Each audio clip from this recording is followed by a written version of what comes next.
न्यूझीलंडचा संघ पाकिस्तानमध्ये हरवून भारतामध्ये आलेला होता. जबरदस्त लईचं क्रिकेट ते खेळत होते. परंतु भारतात आल्यानंतर जे सगळ्या बाकीच्या संघांना कळलंय ते त्यांनाही कळून चुकलं असेल की भारतीय संघाला भारतात हरवणं हे भल्या भल्या संघांना जमलेलं नाही आहे. न्यूझीलंडला सुद्धा जमलेलं नाही आहे.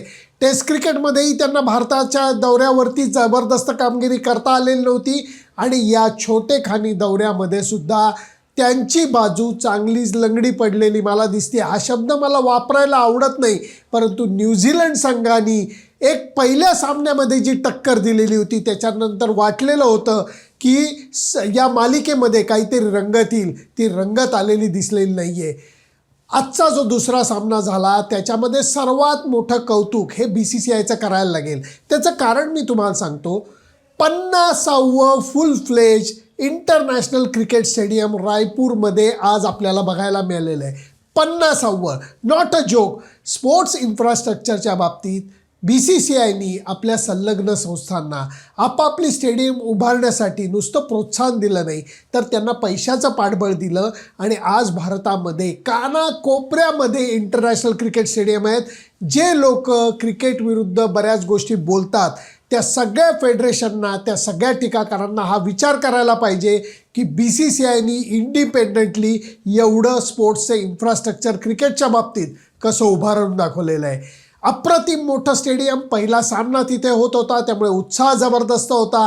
टॉसला जरा गंमत झाली की रोहित शर्मानी टॉस जिंकला आणि काय करायचं हेच तो विसरलेला होता. अर्थात त्यांनी बॉलिंग घेतली आणि त्याच्यानंतर मोहम्मद शमीची जी सीम जाते, अप्रतिम स्विंग बॉलिंग बघायला मिळालं. कारण त्यांनी फिन ॲलनला सुरुवातीला आऊट काढलं आणि त्याच्यानंतर एकाहून एक धक्के हे समोरच्या टीमला लागत गेले. 3 विकेट मोहम्मद शमीनी काढल्या. आज डेव्हॉन कॉनवेचा कॉट अँड बोल्ट जो हार्दिक पंड्यानी पकडला आहे, अफलातून. त्याचबरोबर मोहम्मद सिराजनी बॉलिंग चांगली केली, कुलदीप यादवनी चांगली बॉलिंग केली, रादर सगळ्यांनी चांगली बॉलिंग केली आणि त्यामुळे न्यूझीलंडची अवस्था ही चांगलीच कठीण झालेली होती.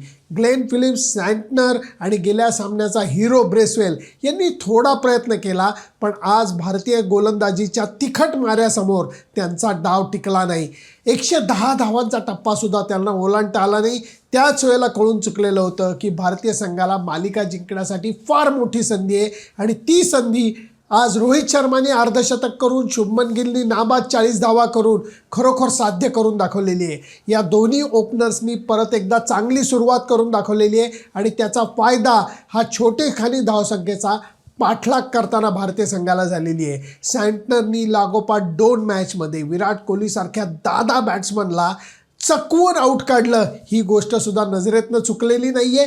त्याचं कारण पहिल्या मॅचमध्ये त्याने अप्रतिम बॉल वळवून त्याला बोल्ड केलं. आज त्याने अप्रतिम बॉल वळवून त्याला स्टंपिंग व्हायला भाग पाडलं. त्यामुळे सँटनरचं सुद्धा मला कौतुक करावंसं वाटतं.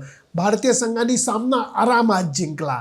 2-0 अशी विजयी आघाडी घेतली. आता जर का तिसरा सामनाही भारतीय संघाने जिंकला तर भारतीय संघ वन डे क्रिकेट रँकिंगमध्ये नंबर 1च्या पदाला जाणार आहे.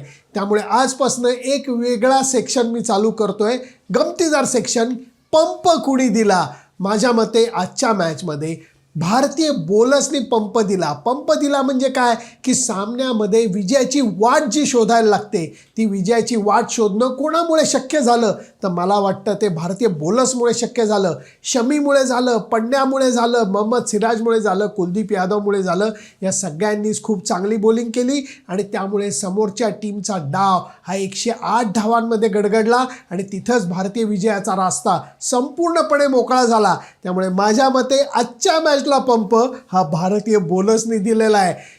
रोहित शर्माचं सुद्धा थोडंसं कौतुक आहे. अर्धशतक करताना त्यांनी मारलेले फटके लाजवाब होते. शुभमन गिलचं सातत्यसुद्धा महत्त्वाचं होतं. परंतु खरा पंप हा बॉलर्सने दिला, ही गोष्ट नाकारून चालणार नाही. हा माझा पर्याय होता. तुमचा पर्याय काय? तुम्हाला काय आवडलं?